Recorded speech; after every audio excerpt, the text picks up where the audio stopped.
Саламатсыңарбы, кичинекей досторум. Бүгүн силерге алымкул түшчү жомогун айтып берейин. Алымкул түшчү. Илгери Өмүрбек аттуу хан казынасын уурдатып жиберет. Ууруну ким таба турган болсо, малымдын теңин берем, таппасаңар баарыңды күнөөгө тартам деп бүт элин чогултуп жар салат. Элдин айласы кетип, хандын каарынан коркушуп, мына ушул Алымкул деген түшчү ууруну ушул таап берет дешип бир кишини көрсөтүшөт. Алымкул айылдан алыс үй тиктирип, ууруну табууга 40 күн мөөнөт алды. Хан 40 күнү 40 кой союп, Алымкулду бакмак болду. Баары бир хан өлтүрөт. Андан көрө 40 күнү 40 кой сойдуруп жеп, анча-мынча болсо да жыргап алайын деп 40 өрүк алып баштыгына салып койду. Бир күн өткөндө бир өрүктөн жеп коюп, баягы өрүктүн түгөнүшүн санап жатты. Хандын казынасын уурдаган 40 ууру болчу. Алар түшчү Алымкул эмне түш көрүп ууруну таптырат экен. Барып бир билип кел деп бир уурусун жиберет. Ууру келип үйдүн артынан Алымкулду тыңшап турду. Алымкул жатаар маалда баягы өрүктөн бирди алып, 40 элең бирөөң келдиң деп өрүктү жеп жатып алды. Үйдүн артында тыңшап турган ууру Алымкулдун сөзүн угуп коркуп кетти. Ал ууру жолдошторуна барып, "Кокуй, биз өлгөнү калыппыз. Мен тыңшап турсам 40 элең бирөөң келдиң деди да жатып алды" деп айтып берди. Эртеси дагы бир ууруну жиберишет.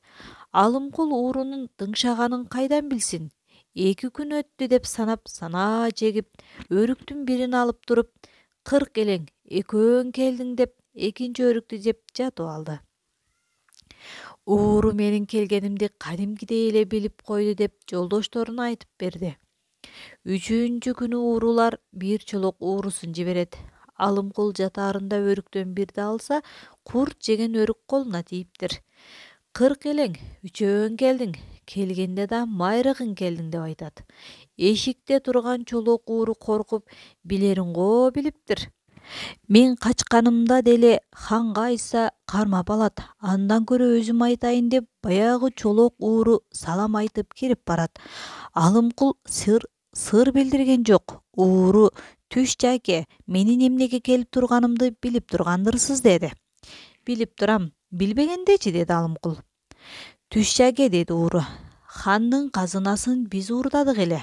Мурунку күндөрү келген ууруларды да билип койдуңуз. Бүгүн мен келдим эле, мени да билип 40 элең үчөөң келдиң, келгенде да майрыгың келди дедиңиз. Эми бизден эмне алсаңыз да ханга бизди айта көрбөңүз. Жаныбызды аман алып калыңыз. Уурдаган буюмдарды жардын түбүнө көмгөнбүз. Эчтекесин короткон жокпуз" деп жалынат. Болуптур балдар" деген Алымкул ичинен сүйүнүп, бирок сыр бербей, "Бүгүн келбесеңер, эртең ханга айтмакчы элем. Келгениңер жакшы болду. Силерди мен сактап калайын. Бирок экинчи бул хандын казынасынан жана айылынан бир чымын да албагыла. Хандын казынасынан уурдаган буюмдарга кол тийгизбей, өзүңөр суунун аркы өйүзүнө өтүп, бул жерден кеткиле. Эгерде экинчи ирет айылдан чычка кулак жоголсо, силерди дароо ханга кармап берем" деди Алымкул түшчү. Ууру сүйүнгөн боюнча кетип, жолдошторуна болгон окуяны айтып, түнү менен башка жакка качып кетишти. Экинчи бул жакка келип, ууру кылбаска ант беришти. Алымкул болсо уурулардын оңой жерден табылганына сүйүнүп, өлүмдөн калганына тообо келтирди. 40 күнгө чейин хандын 40 коюн жеп, чайын ичип, жыргап жата берди. 40 күн бүткөн күнү ханга салам айтып кирип келди. "Ханым, казынаңыздан уурдалган буюмдар бүт бойдон жардын түбүндө көмүлүп жатат. Барып казырып алыңыз. Казынаңызды 40 ууру уурдаган экен. Алар суудан өтө качышты. Эми аларды таба албайсыз. Бирок мындан кийин сиздин элден чычкак улак да жоголбойт" деди. Хан жардын түбүндөгү дүйнөсүн ташытып алды. Алымкулга убадасы боюнча малынын теңин бөлүп берди. Арадан көп убакыт өтпөй жылкычылар бир бээ жоолду деп калышты. Хан Алымкул түшчүгө айтты. Алымкул түш көрөм деп жатты. Ошол мезгилде бир жылкычы бээнин суу жээгинде кулундаганын түшчүгө айтып келди. Эртеси Алымкул ханга: «Ханым, бээңиз бооз экен. Сууга жылкыларды суугарганы айдаганда ичинде экен. Суунун жээгинде кулундап калса керек» деп айтат.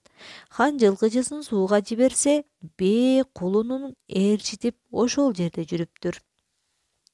2-3 күндөн кийин хан ойлонуп отуруп Алымкулду сынамакчы болду. Топ чымынды кармайын деп колун серпти эле чымын учуп кетти.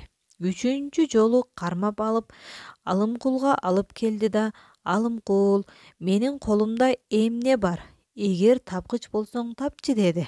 Алымкул эми накта өлгөн экенмин деп ойлоп, өзүнүн абалын түшүндүрүп ханга кыскача мындай деди: «Биринчи жолу кутулду, экинчи жолу тутулду.